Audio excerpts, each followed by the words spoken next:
problema da cólera era no Nordeste. Tá. E o Norte começou a ter problema com a malária. Com a cólera. A malária, isso? Malária. A malária, do mosquito, né? Sim, sim. E aí, o que acontece? Essa crise sanitária que ocorreu lá, né? Da malária, fez com que eles copiassem e até solicitassem ajuda de como funcionava a prestação do trabalho ali, né, no norte ali, como é que no Nordeste, como é que funcionava, porque eles estavam com essa epidemia de malária.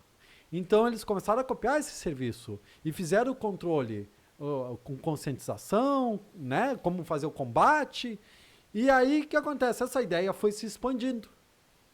E até que, ao longo das décadas, chegou 1991, outros estados copiando, né? Eu não vou saber citar todos agora na ordem, mas foi se copiando em alguns e outros estados serviços semelhantes. Até que em 1991 se teve a ideia, né? O presidente lá teve a ideia, vamos pegar isso aqui, vamos transformar isso num trabalho oficial brasileiro, né? Algo que tem que ter em todo o canto do Brasil? Vamos. Aí eles foram lá e criaram o PACS, o Programa de Agente Comunitário de Saúde. Tá?